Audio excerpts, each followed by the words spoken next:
Boa noite, irmãos. Vamos dar continuidade ao estudo do livro Pão Nosso, capítulo 121, capítulo chamado Monturo. Para isso, nós vamos fazer a leitura, a prece e as reflexões baseadas na doutrina espírita.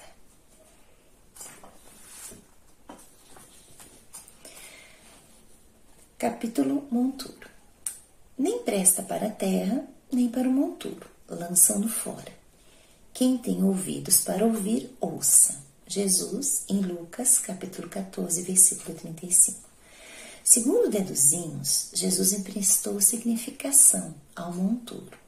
Terra e lixo, nessa passagem, revestem-se de valor essencial. Com a primeira, realizaremos a semeadura. Com a segunda, é possível fazer a adubação onde se faça necessária. Grande porção de aprendizes, imitando a atitude dos fariseus antigos, foge ao primeiro encontro com as zonas estercorárias do próximo. Entretanto, tal se verifica porque lhe desconhecem as expressões proveitosas. O Evangelho está cheio de lições nesse setor do conhecimento iluminativo. Se José da Galiléia ou Maria de Nazaré simbolizam terras de virtudes fartas, o mesmo não sucede aos apóstolos, que a cada passo necessitam recorrer à fonte de lágrimas que escorrem do monturo de remorsos e fraquezas, propriamente humanos, a fim de fertilizarem o terreno empobrecido de seus corações. De quanto adubo dessa natureza precisaram Madalena e Paulo, por exemplo, até alcançarem a gloriosa posição em que se destacaram? Transformemos nossas misérias em lições. Identifiquemos o monturo que a própria ignorância amontoou em torno de nós, convertendo-o em adubo de nossa terra íntima, e teremos dado razoável solução ao problema de nossos grandes males. Vamos fechar os olhos, nos recolher aos nossos pensamentos. E lembrar da figura do Mestre Jesus, falando aos nossos corações, sequiosos de aprendizado, necessitados de correção da rota espiritual.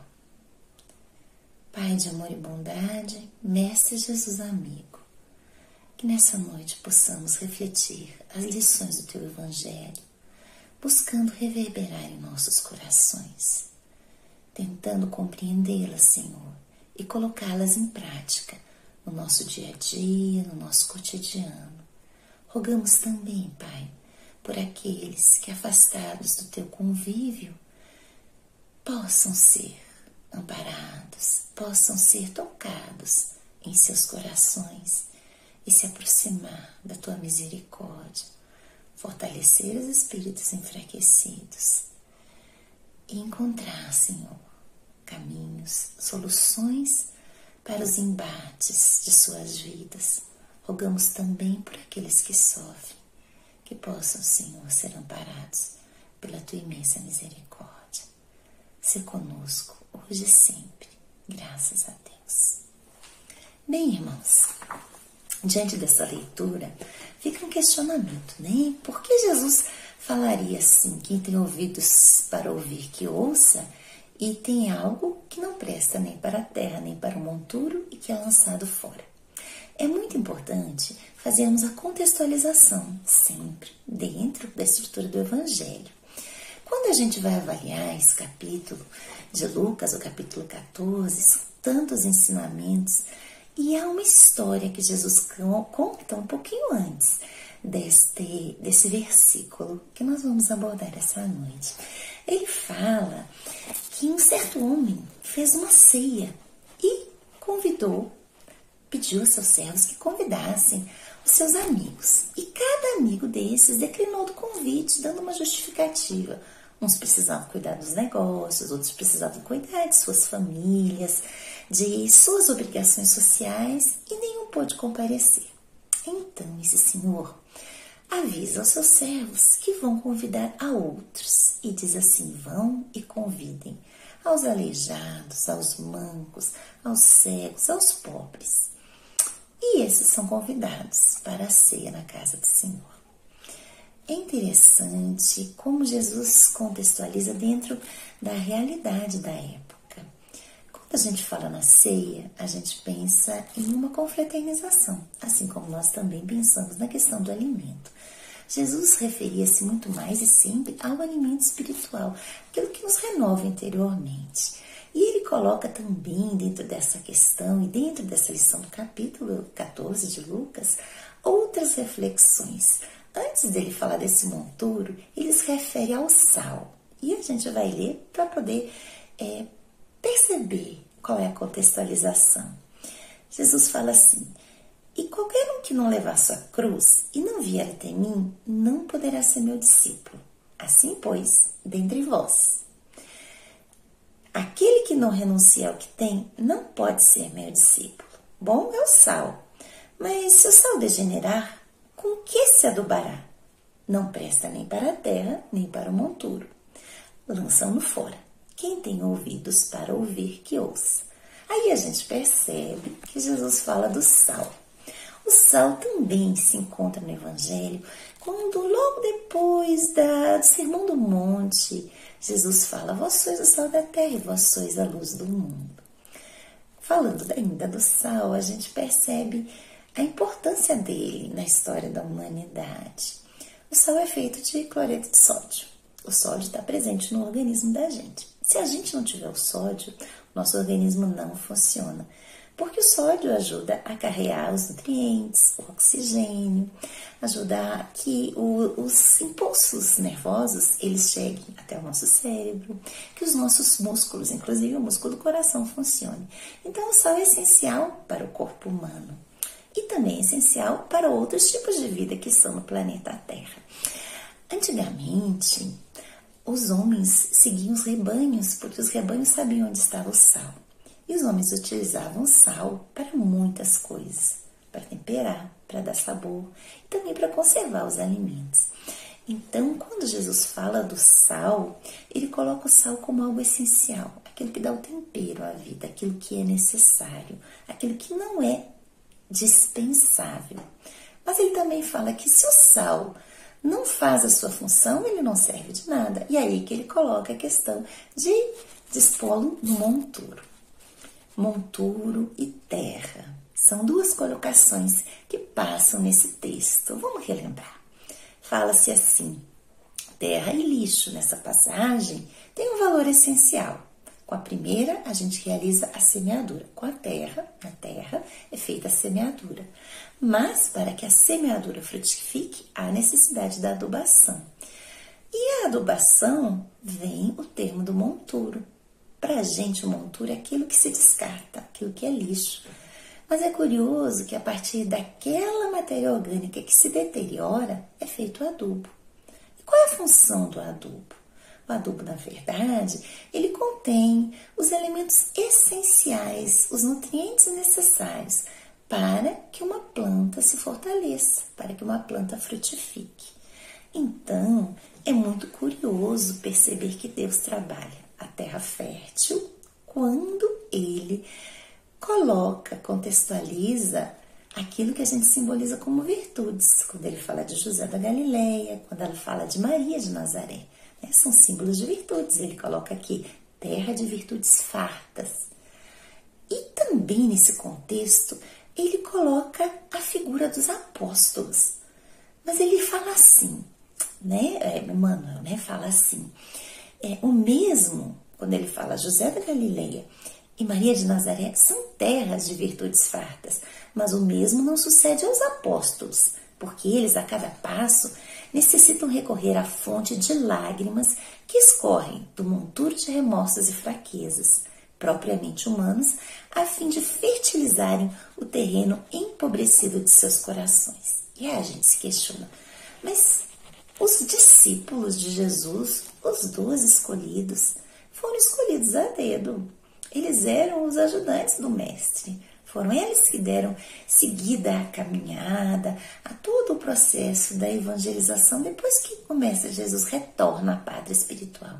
E aí ele fala que os apóstolos, né, eles colocam assim, eles tinham um monturo de remorsos e fraquezas, eles também sofriam com as lágrimas, Então, assim, a gente fica se questionando, se os discípulos eram frágeis, imaginemos nós.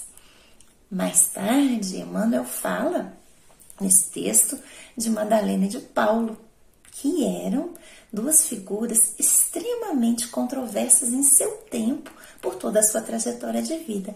E ele coloca Madalena e coloca Paulo de Tarso, como um esforço de utilizar os seus monturos para transformá-los em adubo e chegarem na gloriosa posição que se destacaram. Madalena, na época, foi uma mulher que tinha atitudes que não eram consideradas o padrão, né? Madalena, ela também abdicou, depois de conhecer o Mestre Jesus, sendo tocada na sua consciência espiritual, ela abdicou da sua vida, né? Abdicou de tudo que ela conhecia, do conforto de sua vida, para ela se dedicar aos desvalidos, aos leprosos, aos excluídos, aqueles que seriam o monturo daquela época, né? E nessa trajetória toda, Paulo de Tarso também teve um desafio muito grande e uma mudança, né? Uma mudança de rota intensa na sua existência. Paulo de Tarso, ele era de uma família tradicional, de uma família rica, ele era jovem, ele era culto, possuía cidadania romana, estava sendo preparado para ser o que eles chamavam de um varão da raça. Era o que se chamaria de um bom partido, né, para a época. E também, por ser discípulo de Gamaliel, doutor da lei, ele estava sendo preparado, quiçá até mesmo para ser um sumo sacerdote, que era um daqueles, né, que conheciam a lei na época de Jesus e eram os mais conhecidos, no sentido de ter uma importância dentro da sociedade hebraica da época. E quando Paulo de Tarso, no caminho de Damasco, é questionado pelo Cristo e é convidado a fazer essa mudança na sua trajetória, ele não tergiversa, ele segue o Mestre. E nessa trajetória dele, ele é excluído, ele é questionado, ele é considerado como louco pelos hebreus, ele é perseguido, apedrejado, mas ele não desiste em momento nenhum.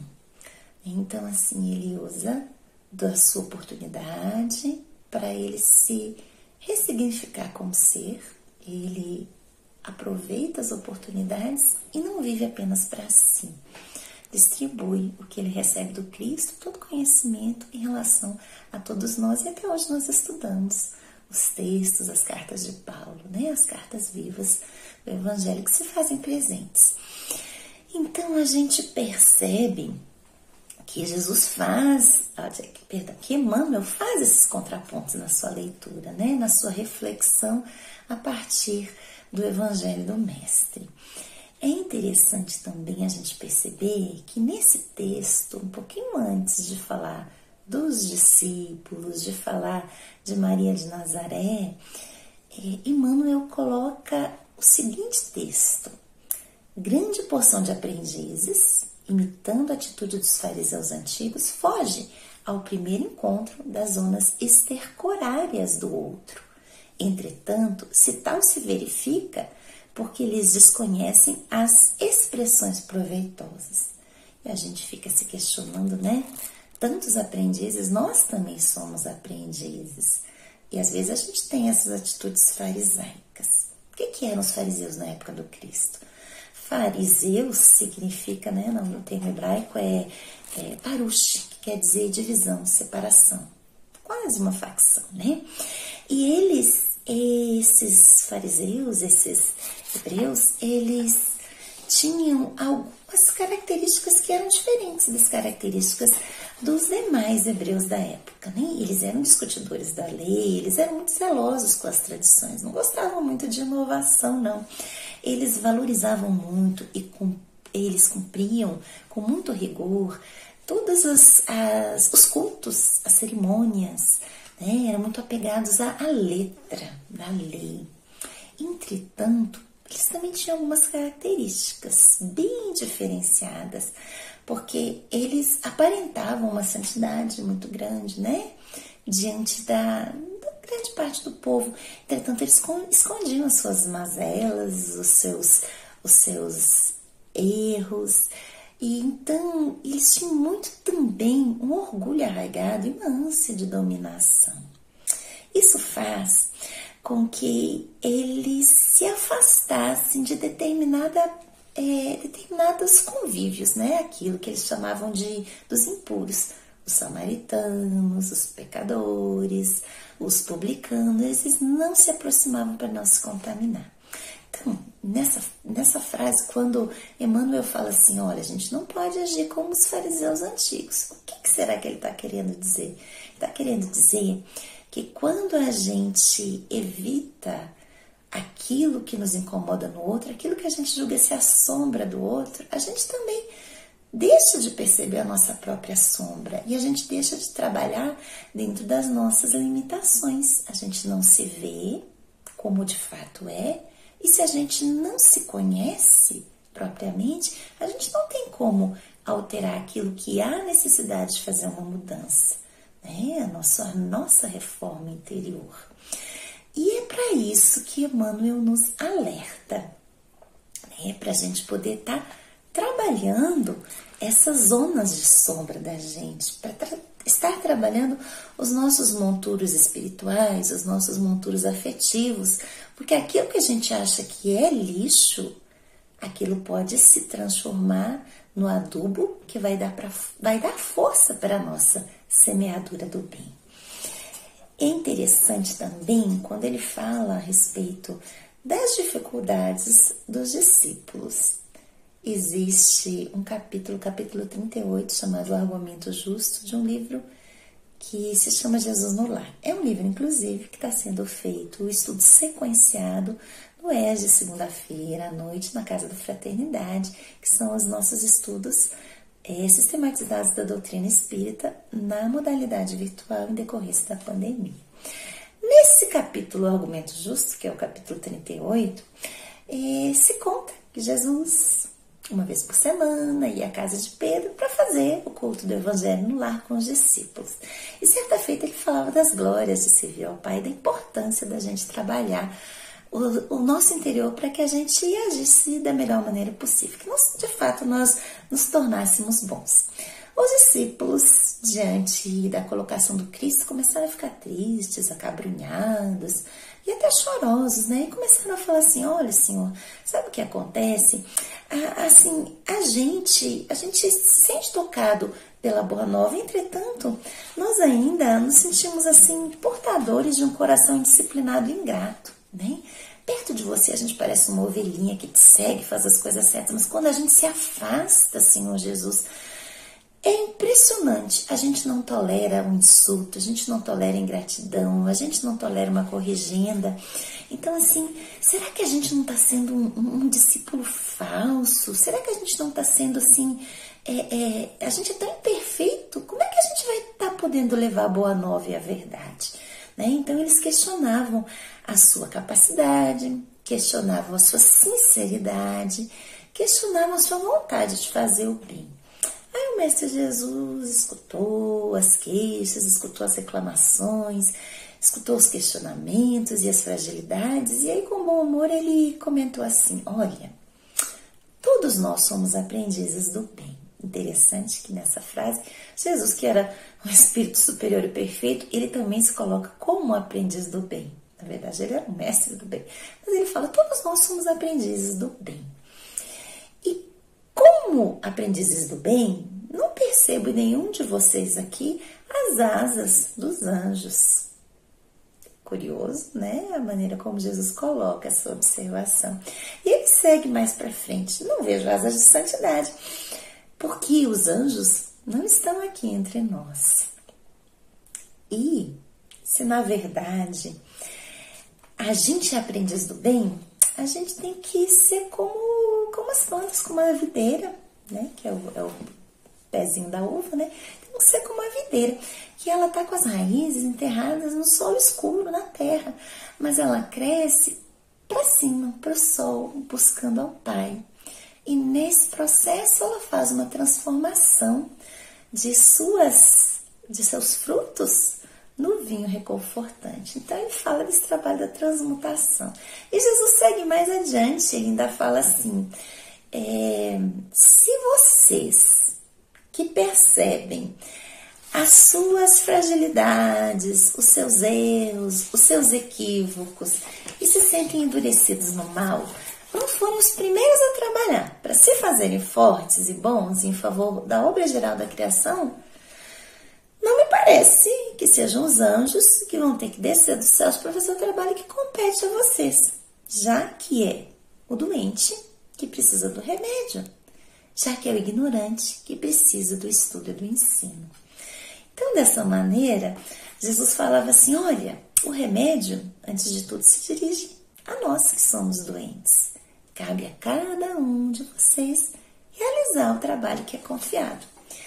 Então, conta a história, né, que os discípulos secaram as lágrimas, ficaram até rubros de vergonha, mas Jesus deu continuidade como se nada tivesse acontecido, fazendo uma prece e encerrando o assunto, deixando que os discípulos pensassem a respeito da sua própria trajetória na construção da sua mudança interior, da sua reforma íntima, de como eles estariam utilizando do seu monturo, das suas fragilidades, transformando-as em adubo de modificação. Né? E então a gente percebe dentro de toda essa estrutura, seguindo o finalzinho do texto, quando Emmanuel fala assim, transformemos nossas misérias em lições e identifiquemos o monturo que a própria ignorância amontou em torno de nós mesmos, convertendo-o em adubo de nossa terra íntima, que é o nosso coração, os nossos sentimentos, as nossas necessidades eternas, as nossas necessidades espirituais. E teríamos dado uma razoável solução ao problema de nossos grandes males. Então Jesus sabe, com certeza, que cada um de nós e que todos nós somos, de fato, aprendizes. Deus sabe que nós somos aprendizes. Não está esperando de nós a perfeição que nós não podemos oferecer. Mas Ele espera que a gente tenha esforço, que a gente tenha a perseverança na contribuição da construção da obra do Senhor. Porque nós somos convidados a ser co-criadores dentro do nosso escopo de responsabilidades. E já que somos aprendizes e sabemos, porque nos fala o Livro dos Espíritos, que somos criados simples e ignorantes e que nós seríamos artífices da nossa própria perfeição, a partir da nossa escolha, da nossa trajetória, da nossa caminhada. É por isso que somos e seremos herdeiros de nós mesmos. Então, nós não vamos ser privilegiados pela bondade do Pai, ou pelo conhecimento da doutrina espírita, ou pela crença que temos na imortalidade da alma. Não seremos privilegiados e não receberemos algo mais, porque o Pai trabalha com a meritocracia individual, mas também com a sua misericórdia imensa. E aí, a gente precisa, dentro desse processo, encontrar as nossas estratégias interiores para que a gente possa fazer o nosso fortalecimento. Cada um vai descobrir se vai ser a prece, se vai ser a reflexão, se vai ser a prece, a reflexão, mais o estudo, o exercício da perseverança, que a gente vai poder estar trabalhando para se fortalecer. Não buscando cobrar mais do que a gente pode oferecer, mas também não se menosprezando e se fazendo inferior ao que somos. A gente já tem uma trajetória, a gente já tem uma caminhada, a gente já tem uma mochilinha cheia de aprendizados e conhecimentos. Mas esses aprendizados e conhecimentos são a terra, que precisa sim e muito do adubo. Então aquilo que nos é fragilidade hoje pode ser fortaleza amanhã. Aquilo que não conhecemos, aquilo que ignoramos, através do tempo, do esforço e da oportunidade, pode se transformar em conhecimento. Não só pode, como deve se transformar em conhecimento. E é a isso que o Cristo nos convida.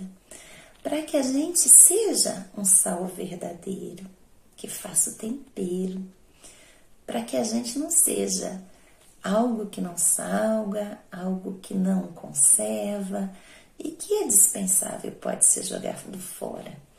A gente precisa lembrar que o Mestre Jesus falou que ele não ia deixar se perder nenhuma das ovelhas dele, mas ele também não vai permitir que a gente deixe de crescer porque não quer ou que a gente simplesmente se acomode.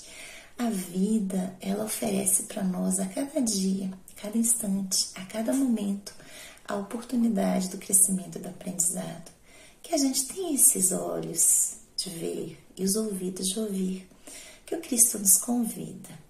E que a gente deixe de acreditar, que a gente possa estar buscando no nosso cotidiano, no dia a dia, no convívio com o outro, aquilo que a gente precisa para a gente aquecer os nossos corações, para a gente se fortalecer e também para a gente ser dispensadores das bênçãos de Deus dentro das condições que nós temos.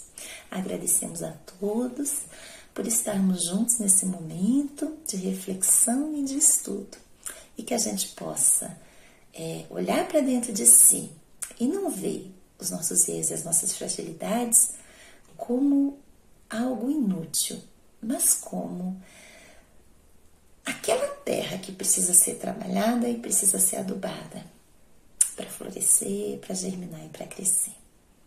E assim sendo, lembramos que todos os estudos e as palestras virtuais da casa continuam e a gente, nesse momento, faz uma prece de agradecimento ao Pai. Encerrando, Senhor, as atividades dessa noite, nós pedimos que possamos compreender e utilizar todas as lições que o Senhor deposita na nossa vida, para que elas sejam, Senhor, o subsídio da nossa transformação, para que nós não nos afastemos e não neguemos a paternidade celestial, um Pai justo, bondoso, mas que nos convida à transformação, que nos encaminhou o Mestre Jesus para que Ele sirva de modelo e de guia e nos coloca hoje, Senhor, no planeta Terra, no meio de uma pandemia, com tantas oportunidades de aprendizado e de crescimento. Que não seja vã essa encarnação, que não sejam vãos os cuidados que o Pai coloca em nossas vidas e que os desafios sejam aprendizados para cada um de nós. Permita, Senhor, que as bênçãos do Teu amor se espalhem por toda a terra, consolando os corações fragilizados, aqueles, Senhor, que têm dificuldade de aceitar os desafios e que padecem as dores e os sofrimentos. Acalma-nos o coração, Senhor. Pensa-nos as dores, alivia-nos e dá-nos a coragem necessária para o prosseguimento da jornada terrestre. Obrigado, Senhor. Assim seja. Graças a Deus. Obrigada, irmãos. Boa noite.